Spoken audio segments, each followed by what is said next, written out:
Please welcome Maria Archangelo. Hey. Hey, everyone. So I've been thinking a lot about this really important question, which is, what do potatoes have to do with democracy? I started my career, and I was really inspired by the things on this screen, right? Watergate, I wanted to break big, important news. I wanted to be a foreign correspondent. But that is not the career path that I ended up on. I started out at a large daily newspaper, but I actually started going to smaller and smaller news organizations where I ended up being closer and closer to the readers. And I eventually ended up as the editor of the daily newspaper in the smallest state capital, Montpelier, Vermont. And that is where, one day sitting at my desk, I got a buzz from the front desk, and they said, "There is a man here who would like to show you his potatoes."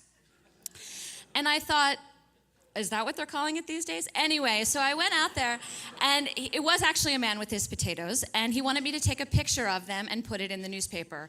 And as a city girl, I thought, that's weird, but he feels really close to the paper, and he thinks it's important for us to share that with his friends and family.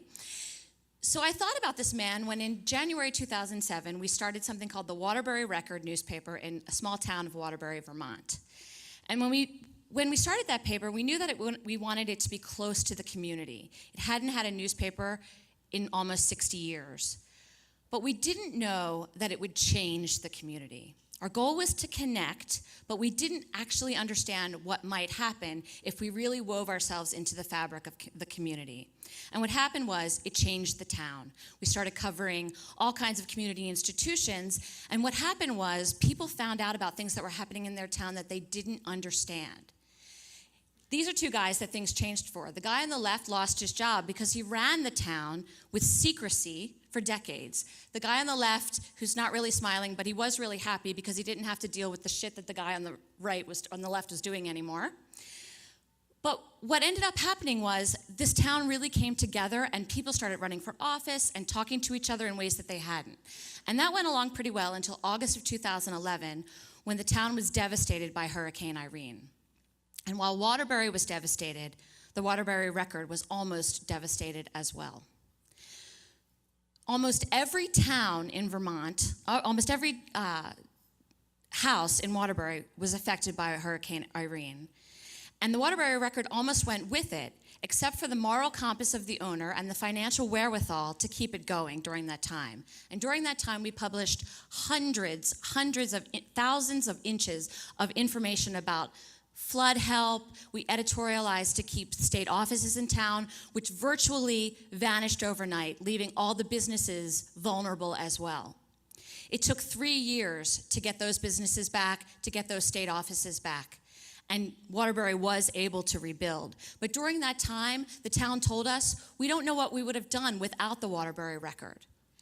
And this really hit home for me when I saw this recent Pew research that said, people who are involved in their communities also are engaged in their communities. They also are big consumers of local news. And that the more that they're engaged with their communities, the more involved they are with local news. And the other thing that they do is that they get engaged with civic action. They vote more.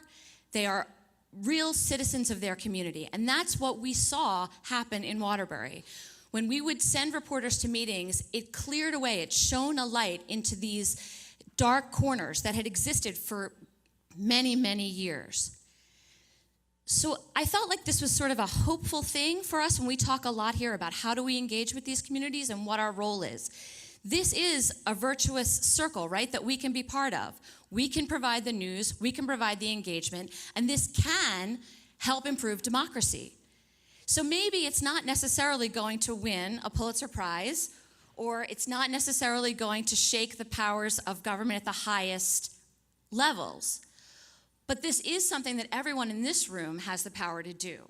And maybe it's using new technology, but maybe it's also just being an old-fashioned convener of conversations, whether in print or online. And ultimately, that might mean that we actually can have an effect on what happens, so that what happened in November of 2016 never happens again. Thank you.